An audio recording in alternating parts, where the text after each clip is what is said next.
Hey, you guys, what is up? Um, I am going to revisit, or I've revisited, I should say, the 1999 cult classic Jawbreaker. Um, and this is probably one of my favorite kind of like cult classics of the late 90s. It was literally the late 90s because 1999. Um, it was kind of like what you want to call like a B-rated movie. Um, and I remember renting this movie when it came out because I don't think it went to theaters. And I don't know, something about it, like I immediately clicked with it.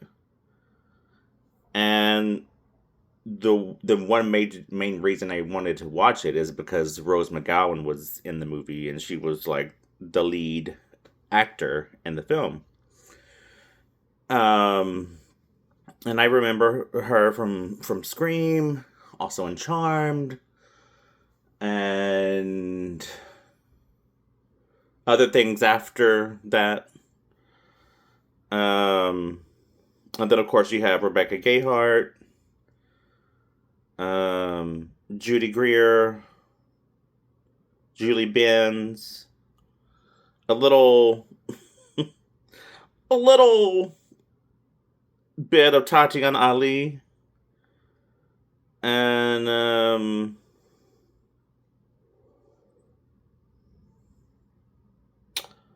let's see if I'm missing anybody in this movie. Oh, and Pam Grier. Pam Grier is in the movie. I forgot about that. As I just watched it. It did get like a low rating, but it's like has to be like one of those movies like either you like or you don't like. You know what I'm saying? So, um, anyway, so the premise is three of the most popular girls at Reagan High accidentally kill the prom queen with a jawbreaker when kidnapping her goes horribly wrong. This is what you call a dark comedy, teen comedy, crime thriller satire. And as I mentioned, you got Rose McGowan, Rebecca Gayheart, Julie Benz, Judy Greer, and so many more in this movie. But it um, focuses on um, the three leads, and of course, um, Judy. Um, Courtney is played by Rose McGowan.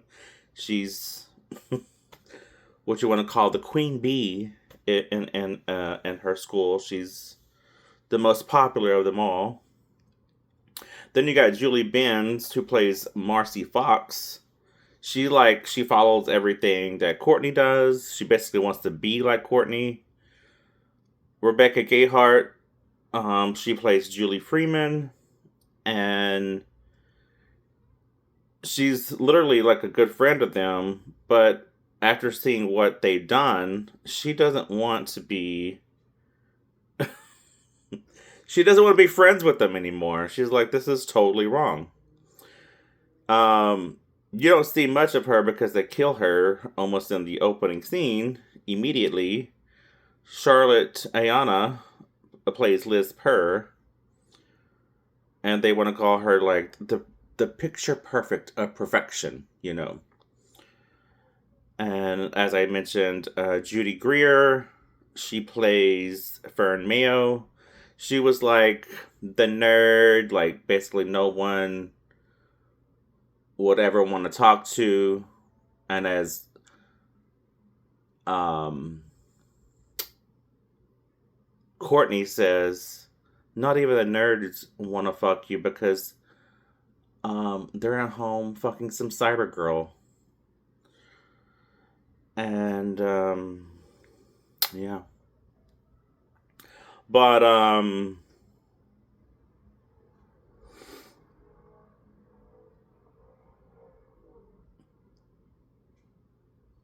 yeah, so focuses on those three.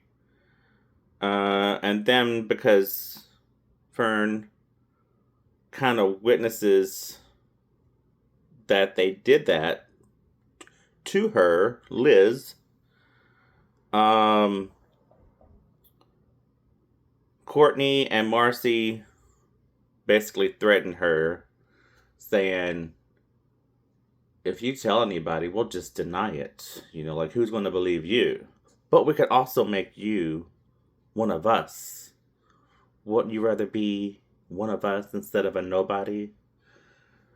And so they transform her into what was basically what they consider ugly into picture perfection, And once Julie sees what's going on, as I mentioned, she doesn't want to have anything to do with that anymore.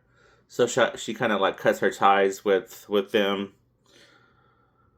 And then she kind of like befriends and also kind of like has a romantic thing with Zach, played by Chad Christ. I don't know if I've seen him anything after this. But if he has been anything, I don't know. But yeah, so he learns about that from Julie, and then they kind of get together and try to find out what really happened. Do they have proof? And yeah, they're basically trying to take down Courtney and air all her shit during prom.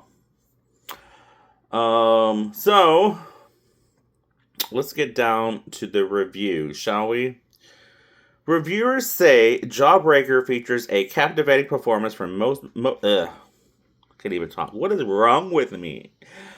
A captivating performance from Rose McGowan as the villainous lead, with a witty one-liners and dark comedy elements that some found entertaining.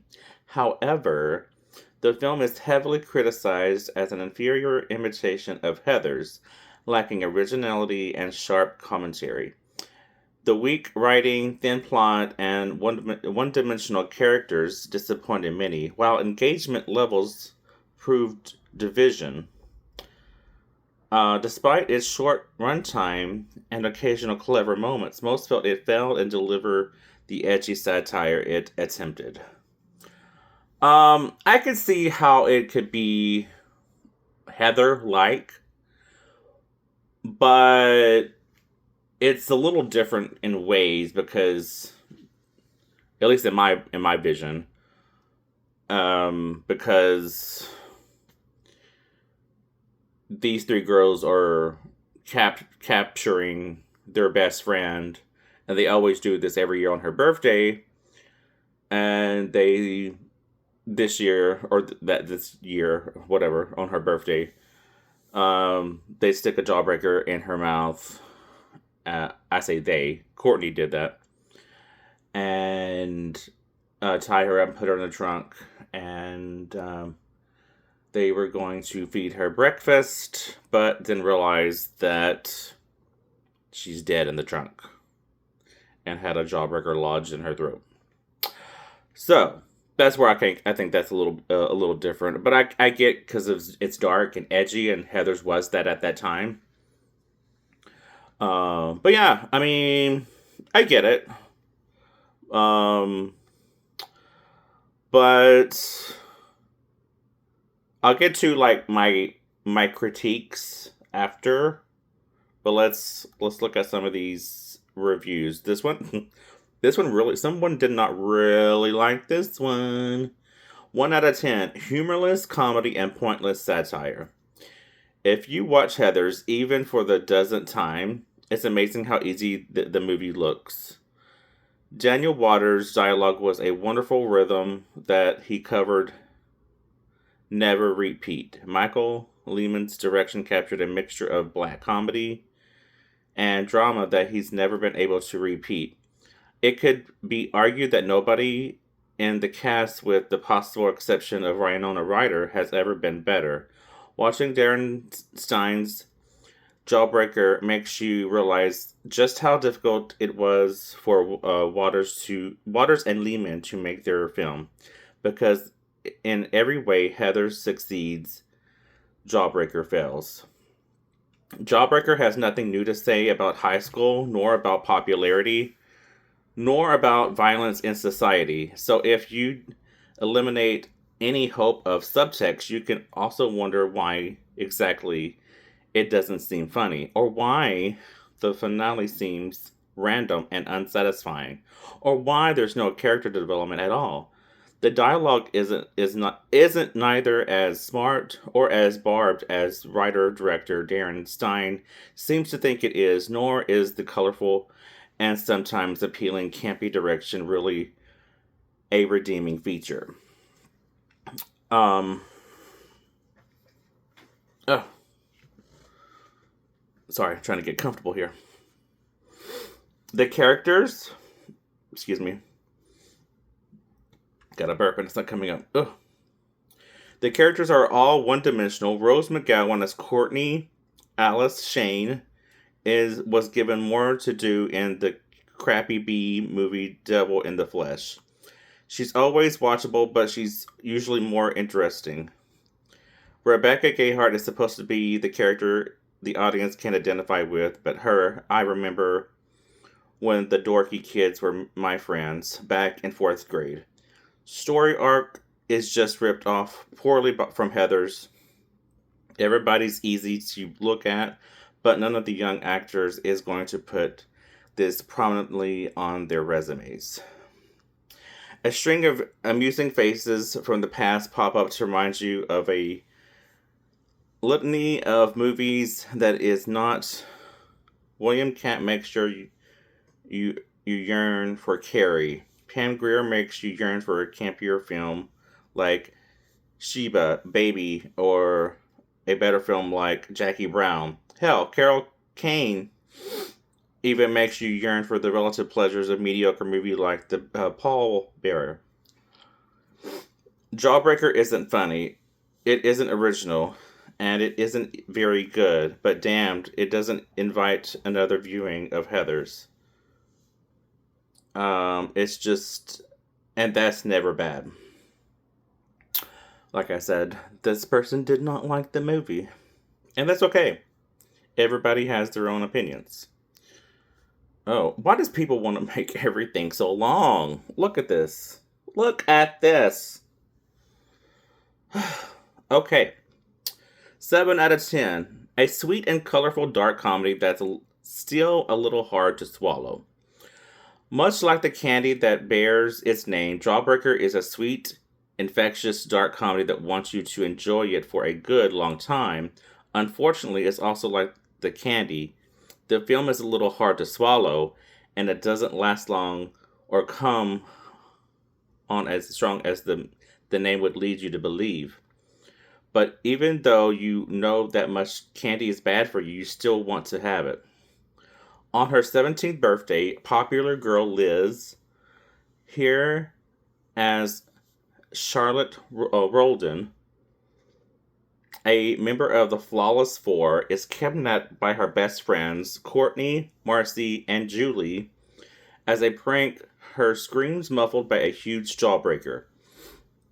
The prank goes horribly wrong. However, when Liz chokes to death on the candy, instead of going to the authorities, as Julie insists, Courtney devises a massive plan to cover up the death. A plan discovered by the unpopular and awkward Fern, played by Judy Greer, to win her silence. Courtney makes up Fern in her own image, renaming her as Violet and allowing her to hang and commiserate with the most popular people in school. As Fern becomes intoxicated with the newfound power, Julie becomes more concerned with her friend's death, and Courtney spins a devious web of lies and trickery. Enter Detective Vera Cruz, played by Pam Grier, The only person who may be able to get the bottom line of the crime, but what does all this mean for the prom? Writer and director Darren Stein is obviously seen Heathers a good number of times. Like the classic film of teen angst, Jawbreaker is a dark comedy set in high school, featuring an accidental murder of a popular student, while Jawbreaker is certainly more colorful than Heathers, both in terms of set design and characters. It also comes off as a pale imitation. The students live their lives in a near vacuums, with parents showing up only occasionally and then only in ineffective or ignorant. The impact of their actions on the community at large is only hinted at, and it as a result you never feel as if it's anything important in the reality of this film has never happened. That being said, the movie is still pretty sweet. Rose McGowan is cruel and calculating villain, terrifying in her powers of manipulation and contingency. Julie Benz is the perfect toady, existing only by um, boy. Courtney's already swollen ego. Rebecca Gayhart's warm-natured Julie is stark contrast to Courtney's Satan in heels persona, and Judy Greer is wonderful to watch as she goes from underappreciated geek to power-made diva. Pam Grier is always a pleasure to watch, even if her role seems to be small. The interactions between her and Rose are some of the highlights of the film. A good supporting cast also deserves mention, most notably Carol Kane as the slightly daffy school principal, Marilyn Manson as a seedy barfly, and Ethan Erickson as a dumb jock relentlessly manipulated by Courtney's sex games. While the script is full of caustic one-liners, it never succumbs to its own hipness. The characters are witty, but not nearly as unrealistically urban as the characters in movies like Scream. Some scenes and interactions come off as gratuitous, and to be sure, there are numbers of times when Stein really wants you to notice how well you paid attention in film school. But there are a number of scenes that gain new meaning when analyzed in the large scheme of the movie, and a repeat viewing may be ordered to catch full significance. You may sometimes get so distracted to the candy-colored schemes. McGowan's lips alone may send you into a insulin shock, but that you'll forget about the plot. Some may see the movie as derivative, and there are certainly a large number of that. But taken on its own merits, Jawbreaker is a fun, giddily dark comedy that requires more than a few licks to get to the bottom of it. Just keep your consumption to a moderate amount and you'll do fine. 7 out of 10. That was a lot to get through. Woo! Okay. Okay, cool. This one isn't long. 7 out of 10. Okay. A lot better than you would think. This film is sort of similar to Mean Girls. Well, Mean Girls would be similar to this, but a lot more daring and darker. The characters make the movie what it is. Rose McGowan does a great job as evil, manipulating bitch who stops at nothing to live her perfect life. The rest of the cast also did really good. The storyline is over the top, but it makes a great riot. Plus, the film actually has some moral to it, showing the good and the bad side to human nature. If you like cult films, watch it, and definitely watch it if you are a fan of anyone in the cast. I rate it 7 out of 10. Rated R for sexual language and violence involving teens. Well, thank you for that, as if we can look that up on here. Okay. Another 7 out of 10. A guilty pleasure. And that's what I could consider it, a guilty pleasure.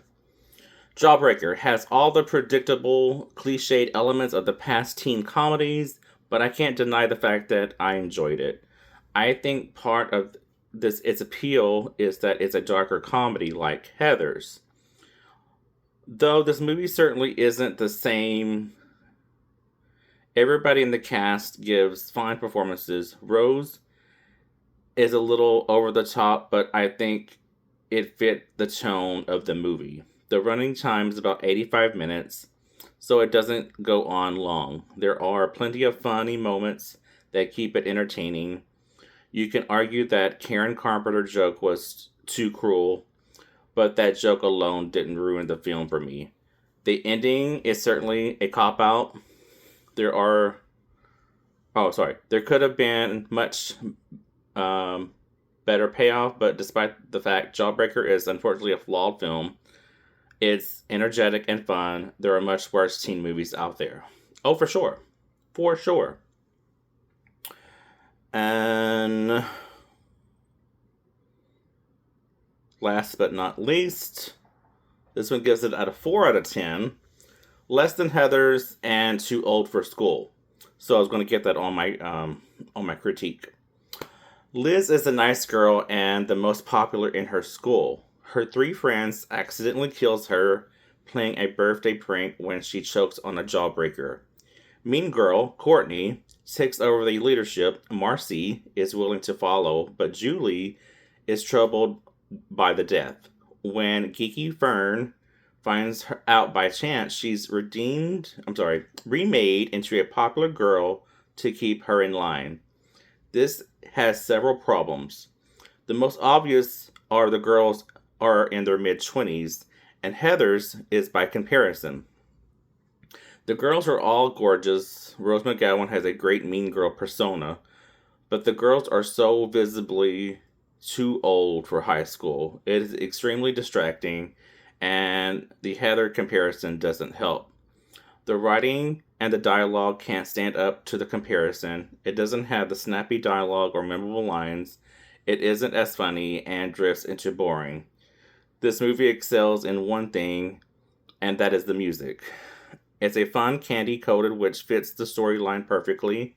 Sure, the supermodel walk down the hall is great, but that's a pittance. There's not enough here to recommend this movie. Okay, so let me get into my pros and cons here. And I'm actually going to rate it. I give it like an 8.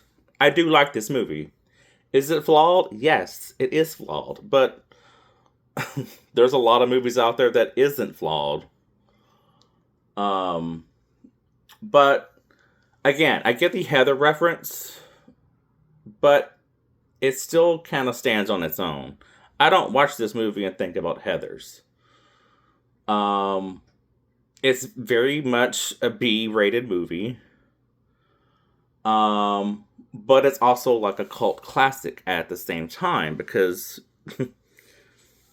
um it's one of those films like not many people, you know, either know about or would recommend it. It's like watching Rocky Horror Picture Show, right? Yes, that movie is more popular, but it's a cult classic because that is also one of those movies where like oh my god, have you seen Rocky Horror Picture Show? You gotta watch Rocky Horror Picture Show. Like, no one just recommends that movie right off the bat. You know what I'm saying? So, I'm not one of those people to say, oh my god, have you seen Jawbreaker? But, if someone's asking about a movie with a certain actor in it, like Rose McGowan, I'm gonna be like, hey, have you seen Jawbreaker? Because they mentioned her, right? Anyway, pros and cons. Pros, again, I like it because it was 1999 when this movie came out. It's kind of like one of those nostalgic things for me. Um, I remember renting it at the video store when they had video stores, obviously. Me showing my age, right? And I watched it, and I don't know, something immediately. I don't know if it's the gay in me, but I was just like, I really like this movie. And when I was ever able to, I was like, I need to get this movie just because if I ever want to watch it, I can put it on. You know what I'm saying? Um, I like the music in the movie. I think that probably trumps it all. Um, I like Rose McGowan, Rebecca Gayheart, Judy Greer, um, and Pam Grier. So there you go. The fashion is very like 90s coded. um, and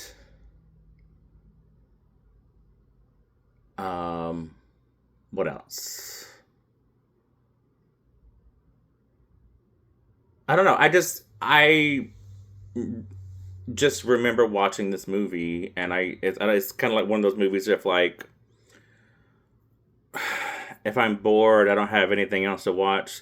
This is one of those movies where I'm just like, you know what? I feel like putting on Jawbreaker, and that to me is something I would probably do sometimes. Not all the time, because I do have other movies that trumps that movie.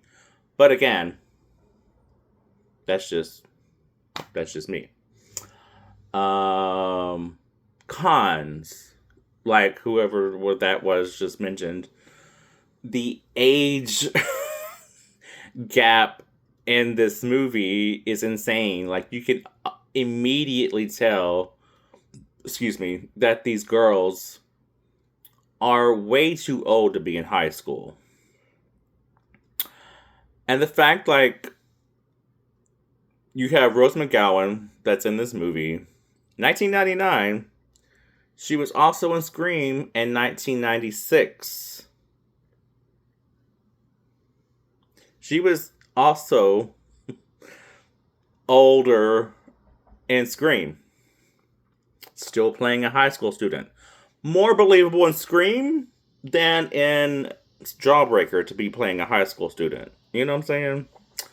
But all of the, not just Rose, but all of these girls are like, wait, come on. But that's just one of those things that there's so many people, they get so many actors to play high school students when they are so, you can tell that they're so old. And I don't know if that's just like, I don't know if it's like one of those law things. You can't have someone over a certain age to play a teenager, like their own age. I don't know what it is. But at least you could try to get someone to look like they play like a high school student. Like, okay, so like take Sadie Sink for an example, right? She still looks like she's in high school, but she's 20, I think she's 24, I think. She don't even look 24. Look, she's barely able to drink. I say like maybe 18, you know. But that's good for her in a way because she could still play those young ages. But I get at the same time that could be a little frustrating because like you're like, dude, I am like 24, 25 years old. I need to be playing more adult roles. So it's a gift and a curse, I guess. So there's that. The dialogue is a little weak. And I get the whole like character development situation. That's in a lot of movies. But overall, again, I still enjoyed the movie. I stick with my rating. And that's that. So, with that being said, that is that is the end of my review. If you've seen Jawbreaker, let me know. Let me know your rating. Let me know what you think of the movie as well. And if you haven't, would I recommend it? Yes, because like I said, I enjoyed the movie. but you have to like either anybody from that movie. Um, you have to like 90s type stuff probably as well. It's very what the music taste is kind of grunge in a way. Very um not trying to say what kind of music that is categorized as like punk. I don't know, but it's not something you'd probably listen to on the radio every day. You know what I'm saying? But again, this is late '90s, so put that into consideration. But anyway, that is it for me for this review. Um, again, let me know what you think. Also, please subscribe. I'm really trying to get more viewers, and I really want to make my channel grow. So whatever I could do, come on, you guys, help me out. Help me out. All right, thanks. Love ya. Bye. Mwah.